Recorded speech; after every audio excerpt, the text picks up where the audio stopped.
নমস্কার বন্ধুরা, চাকরি স্কুলে জানাই তোমাদের প্রত্যেককে স্বাগত। আমি তোমাদের এই সাহিত্য। তো বন্ধুরা, তোমাদের আমি যেমনটা জিজ্ঞাসা করতে বলেছিলাম যে তোমাদের যা যা টাইপিংয়ের অসুবিধা হচ্ছে, সেই পরিপ্রেক্ষিতে আমি তোমাদের সামনে কিছু কোশ্চেন করতে বলেছিলাম। তো তারই কোশ্চেনের পরিপ্রেক্ষিতে আমার কিছু উত্তর, যেগুলো তোমাদের জানা খুবই প্রয়োজন। তো দেখে নাও প্রথম কোশ্চেনটা।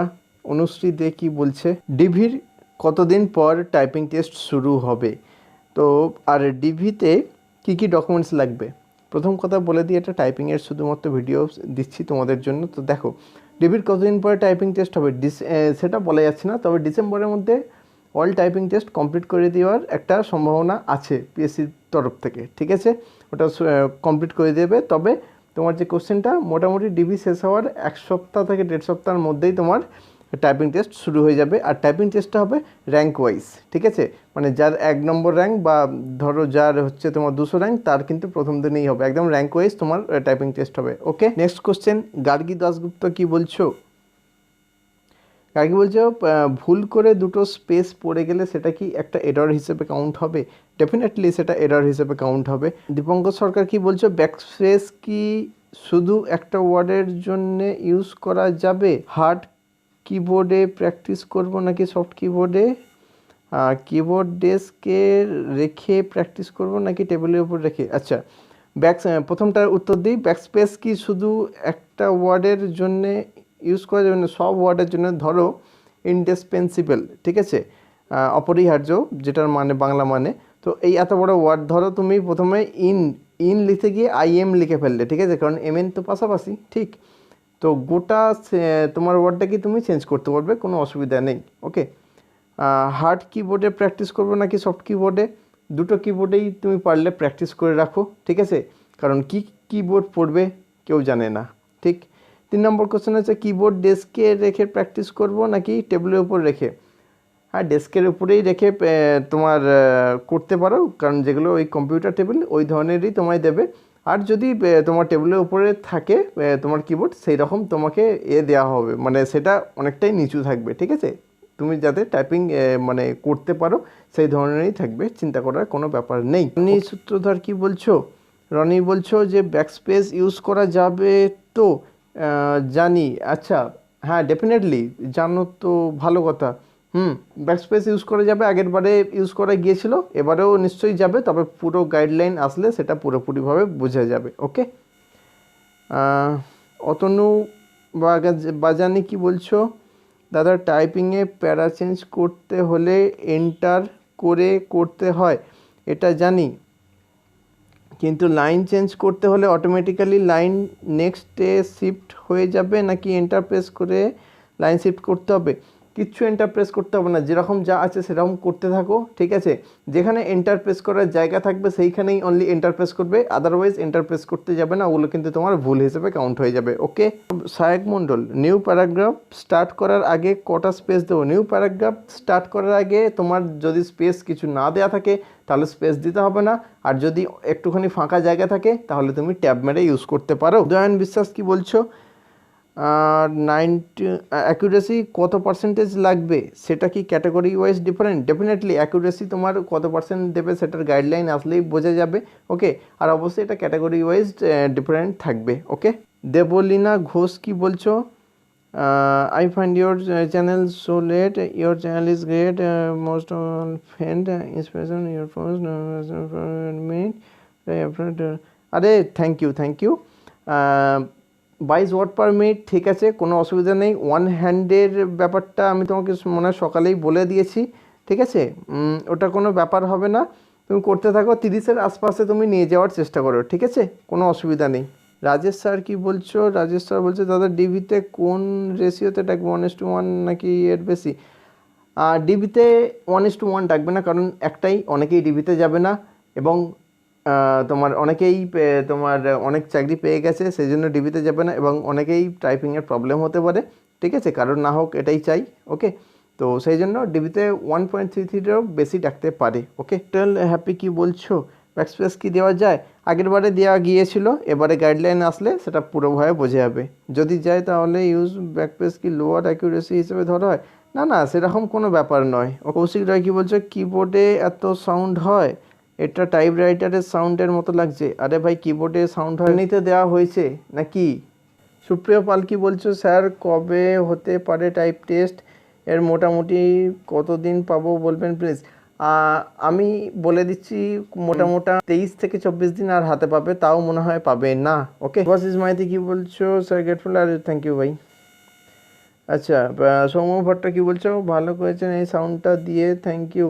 আরে ভাই ওয়েলকাম, ঠিক আছে, তোমরা প্র্যাকটিস করো, তোমরা পেয়ে চাকরি পাও, ঠিক আছে, ডেফিনেটলি ওইটাতে আমি সব থেকে বেশি খুশি হব। ওকে সৌম্য, ওকে, একটু ভালো লাগলে একটু শেয়ার টেয়ারও করো। ওটা লাভি কি বলছে, একই শব্দ টাইপ করার পর যখন স্পেস দেব তখন কি সেই শব্দটা লক হয়ে যাবে? আর লক হয়ে যাবে কিনা সেটা সফটওয়্যারের উপর ডিপেন্ড করবে, পিএসসি কি সফটওয়্যার দেয় তার উপরে। বলছো রানা দাস বলছো যে যদি 5 মিনিট পর কিবোর্ডের একটা বা দুটো ইম্পর্টেন্ট কি খারাপ হয়ে যায় তাহলে কি হবে? ভালো কোশ্চেন এটা, ঠিক আছে। যদি খারাপ হয়ে যায় বা যদি কোনো প্রবলেম হয়, ডেফিনেটলি তুমি যিনি ইনভিজিলেটর থাকবেন তার সঙ্গে সঙ্গে সঙ্গে যোগাযোগ করবে, ঠিক আছে। ওনারা আশা করি তোমার সঙ্গে কোঅপারেট করবেন। ওকে, আর্টিকেলগুলো কি বাদ দিয়ে কাউন্ট? না না, কেউ বাদ যাবে না, সব ইনক্লুডেড থাকবে। ওকে, অমিত কর্মকার কি বলছো, বেঙ্গলি পিডিএফগুলো এইভাবে দিতে থাকলে ডেলি খুব সুবিধা হয়। হ্যাঁ ডেফিনেটলি দিচ্ছি তো সেই জন্যই। ওকে অমিত, দেখো চ্যানেলটাকে ফলো করো, একটু ভালো লাগলে শেয়ার সাবস্ক্রাইবও করতে ভুলো না। শম্ভু বলছে দাদা আমি ইউআর 3279 বুঝতে পারছি না, সাজেশান দিন।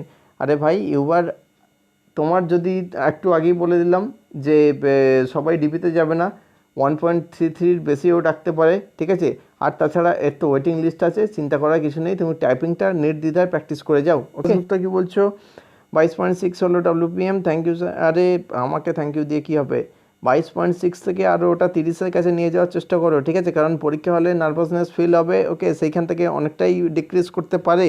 ওকে, তার জন্য আমি একটা টাইপিংয়ের ভিডিও দিয়ে দিয়েছি, ওইটা কানে দিয়ে বা হোম থিয়েটারে লাগিয়ে প্র্যাকটিস করো, ডেফিনেটলি তোমরা পরীক্ষার হলের যে সার্কামস্ট্যান্সেস সেইটার সঙ্গে তোমরা অ্যাডাপ্টেড হয়ে যাবে। ওকে, এটুকু আমি গ্যারেন্টি দিয়ে বলে দিলাম। আর এই ভিডিওর ডেসক্রিপশান বক্সে ওই ভিডিওর লিঙ্কটা থাকবে, দেখে নিও। এমাদুল্লাহ সর্দার কি বলছো, টাইপিং ম্যাটেরিয়ালের প্রত্যেক লাইনের পরে এন্টার মারতে হবে? টাইপিং ম্যাটেরিয়ালের প্রত্যেক লাইনের পরে এন্টার মারতে হবে কেন? যদি এন্টারের যে জায়গা থাকে ডেফিনেটলি এন্টার মারবে, না হলে এমনি নর্মাল লিখে যাবে, কোনো ব্যাপার না। জয়শ্রী মণ্ডল বলছে থ্যাংক ইউ, আরে ওয়েলকাম। আচ্ছা, তরুণ কুমার মণ্ডল কি বলছে, খুব ভালো প্রচেষ্টা স্যার, কিন্তু পিডিএফ প্রোভাইড করলে ভালো হতো। আরে পিডিএফ তো দিয়েছি, দেখুন, আর থ্যাংক ইউ। সুমন দত্ত কি বলছো, স্যার লাইভে আসুন একবার। আরে ভাই আমি প্রচণ্ড বিজি হয়ে আছি, ঠিক আছে, আমি আসার টাইম পাচ্ছি না, তবে আমি চেষ্টা করব লাইভে আসার। ওকে, তোমরা একটু চ্যানেলটাকে শেয়ার সাবস্ক্রাইব লাইক করতে থাকো। আচ্ছা, অসীম মোদি কি বলছো, ইংলিশ আর বেঙ্গলি টাইপিং করতে হবে তো, নাকি ইংলিশ বেঙ্গলি দুটোতেই টাইপিং করতে হবে? তুমি যেটা সিলেক্ট করেছিলে, তুমি যদি ইংরাজি সিলেক্ট করো তাহলে ইংরাজিতে করতে হবে, যদি বাংলা সিলেক্ট করো তাহলে বাংলাতেই করতে হবে, ঠিক আছে, যে কোনো একটাতে করতে হবে তুমি যেটা সিলেক্ট করেছিলে। কি বলছো দাদা, সেটগুলোর পিডিএফ প্রোভাইড করলে প্র্যাকটিস করতে সুবিধা হতো? ভাই করে দিয়েছি দেখো, ঠিক আছে। মৌসুমি সামুই কি বলছো, পিডিএফ লিঙ্ক দিন প্লিজ। আরে ভাই দিয়ে দিয়েছি দেখুন। রঞ্জিত বিশ্বাস কি বলছো, স্যার আরেকটি বিষয় জানার ছিল, এসসিদের কি কাস্ট সার্টিফিকেট রিনিউয়াল করতে হবে প্লিজ? না, আমি যতদূর জানি ওটা করতে হয় না, ঠিক। গোপাল স্যার কি বলছো, প্যারা চেঞ্জে এন্টার মাইরে কটা স্পেস দেবো? ড্যাশের আগে আর পরে স্পেস দেবো তো?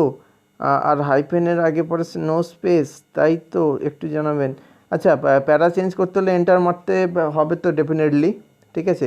ড্যাশের আগেও পরে স্পেস দেবো, যদি স্পেস দেওয়ার ওখানে জায়গাটা থাকে ডেফিনেটলি তোমরা স্পেস দেবে, আর যদি না জায়গা থাকে, মানে একটা ওয়ার্ড শেষ হচ্ছে তার সঙ্গে যে ওয়ার্ডটা শুরু হচ্ছে সেই ওয়ার্ডের সঙ্গে ড্যাশটা একদম লেগে থাকবে, ঠিক আছে, তখন আর স্পেস দেওয়ার দরকার নেই। ওকে, আর হাইফেনের আগে পরে নো স্পেস, হাইফেনের আগে যেরকম থাকবে আমি বলে দিলাম ওইটা, ঠিক আছে, ওই রকমভাবে করবেন। ওকে, আর রঞ্জিত বিশ্বাস বলছে দাদা সেকশনাল কাট অফটা কত থাকে এই সেকশানে? ওটা প্রত্যেকে ইয়ারে ভ্যারি করবে, ঠিক আছে, বাংলা ইংরাজি ওটা প্রত্যেক ইয়ারে ভ্যারি করে। দাসগুপ্তা কি বলছো, দাদা ওয়ার্ড কাউন্ট করে 10 দিয়ে ভাগ করব নাকি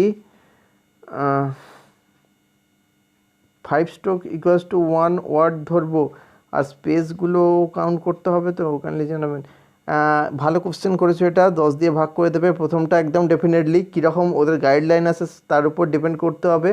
আর 5টা স্ট্রোক সমান একটা ওয়ার্ড ধরা, এটা হচ্ছে এসএসসি মানে সেন্ট্রাল স্টাফ সিলেকশন কমিশনের রুল, এরকমভাবেও করতে পারো, কোনো অসুবিধা নেই, দুটোই তুমি প্র্যাকটিস করতে পারো, ঠিক আছে।